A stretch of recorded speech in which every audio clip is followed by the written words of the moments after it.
Oh, well. Look who's back. So, first things first, I want to say thank you all very much for the reception in the last video. I got a lot of great, really informative comments, and don't worry, everyone, the issue is being dealt with. Is this a furnace? Thanks as well to Hyperdroid and ID's Fantasy for giving me some advice about this channel and making videos. I am pretty new to all this stuff, so it really does mean a lot. For those of you who don't know, I actually mod for ID's server. Yes, go on, get your jokes out of the way. So check out the link in the description for this video. Now, about that Mimic game. So, Secret of the Mimic is the much anticipated next game in the Steel Wool series of FNAF games, and is there a lot to discuss? There are basically four main things that I want to discuss today, and that's generally what we know about Secret of the Mimic, who Jackie is, whatever role Nexus is going to have in this game, and who we could potentially be playing as. If you don't care about any of that, I don't know, man, go watch a game theory video.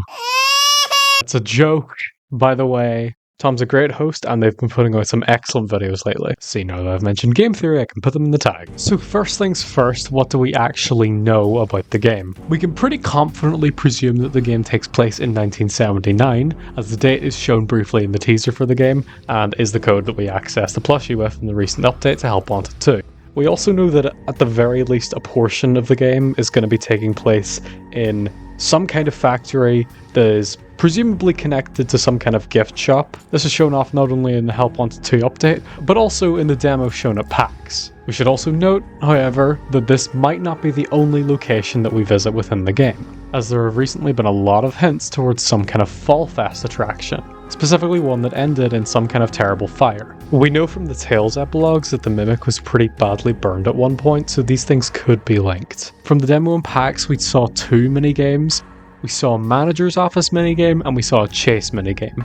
While we don't have direct footage, we have descriptions from people who have actually played the demo, and they're pretty telling. We know that the place looks pretty banged up, with a wall leading into the location where we initially find Jackie, and generally everything looking a little bit disheveled and abandoned almost. We activate Jackie, and she doesn't really seem to do anything. We make our way down to the manager's office. We're greeted by this lovely fellow, who importantly refers to us as a new user. Take note of that, that is going to be important. Trust me, I don't want you forgetting that. It's interesting to note as well that there seems to be a lot of Fredbear's iconography, with people who have played the game describing Fredbear's pizza boxes and a Fredbear's singing show ticket attached to the wall. Then we go to activate this generator, and suddenly Jackie is on the attack.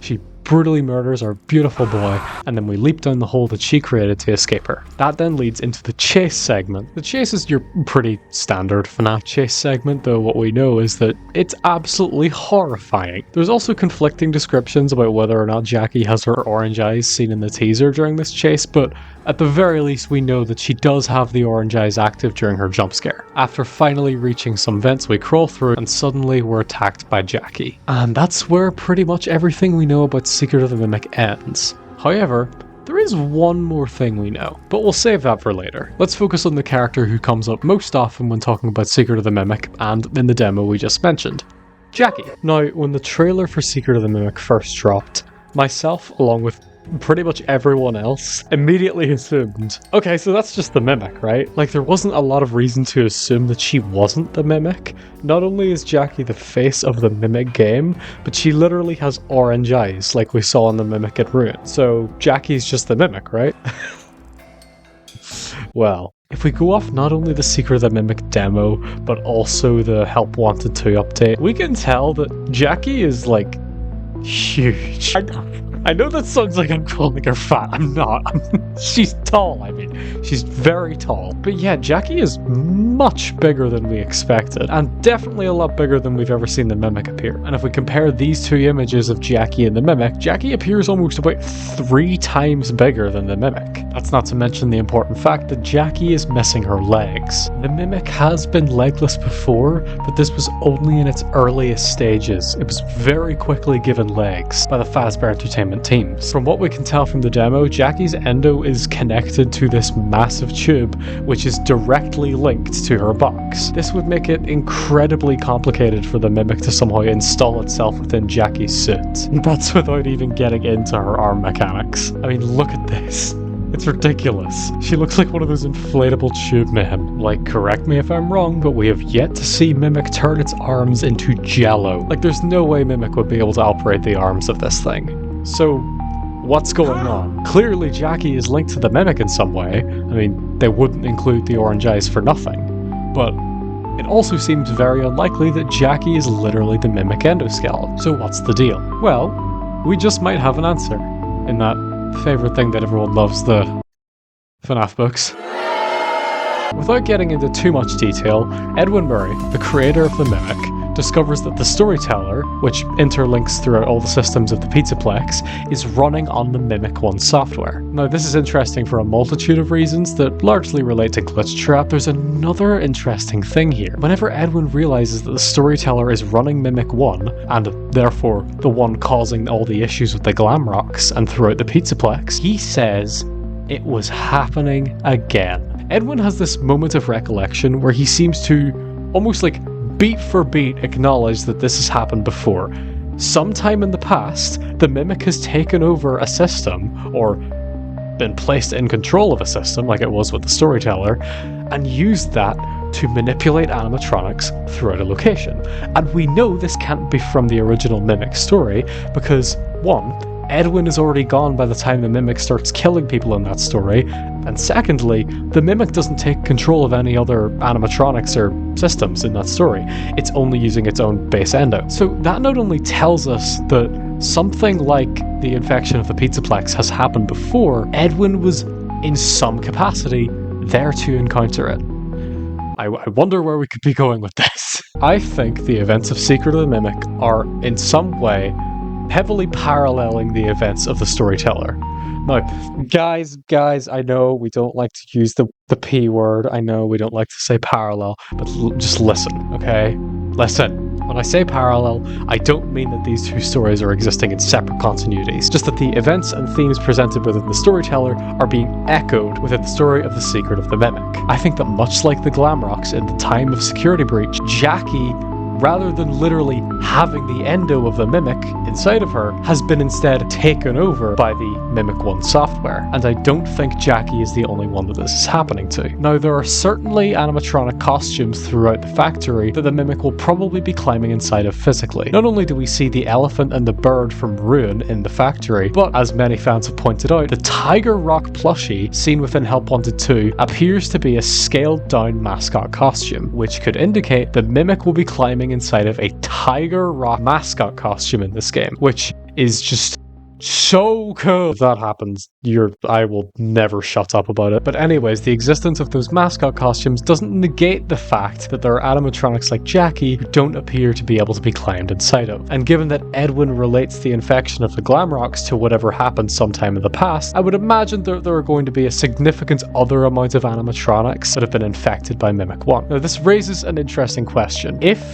And this is a big if this is in some way reflecting the events of the storyteller, as indicated by Edwin's dialogue, what is the storyteller-esque system here? Well, there is one option, but I think it's a little bit reachy. There is a possibility that the system is Mexis. Now, I have proposed before that Mexis is one of two things. A precaution that was created by Fazbear Entertainment, or MCN, in order to keep the Mimic at bay whenever they used it after the events of the Mimic story, where it started killing people. Of course, they wouldn't want the Mimic to go around killing more people, so they would create Mexis as this precautionary measure to keep it in line. Option 2 is that Mexis is a response to whatever happens in Secret of the Mimic. That in some way, we will see Mexis being built within Secret of the Mimic to contain whatever the Mimic has done. This is the Secret Third Evil option. Now, is there a lot of evidence for this?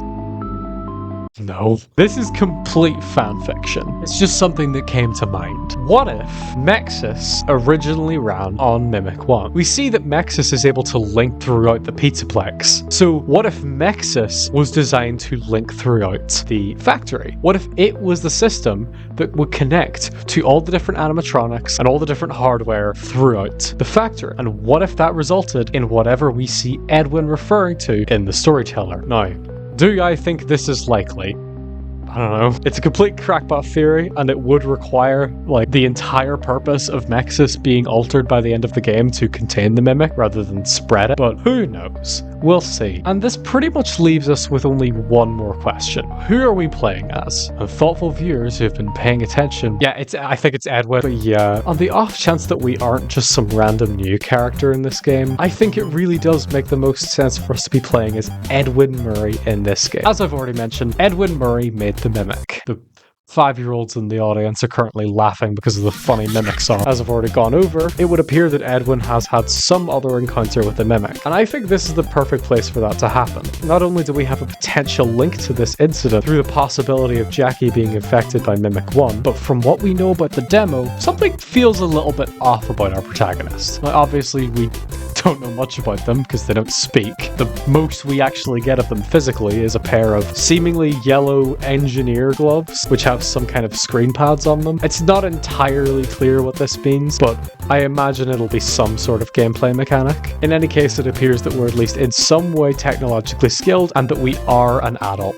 The interesting detail that I and others have picked up on is that detail that I called out earlier. The mailbot in the manager's office refers to us as a new user. We are someone who is not a regular employee of the factory. This is a very interesting detail for Steelwool to leave in the demo. Keep in mind, this is our first introduction to this game properly, outside of teasers. They would definitely be very careful about what they're showing off, and I think this is an example of that. I think they're giving us a little clue as to what's going on with our character. We are someone who is not a regular employee of this factory. Better yet, maybe we're not even an employee of Fazbear Entertainment or MCN. Whatever the fuck that actually is. But we do appear to be someone with a purpose here. This factory appears to be abandoned in some way. There's a giant hole in the wall, everything appears run down, something bad has happened, and maybe, just maybe, we are the person here to stop it. We are the person who made the Mimic, and we need to be the one to shut it down.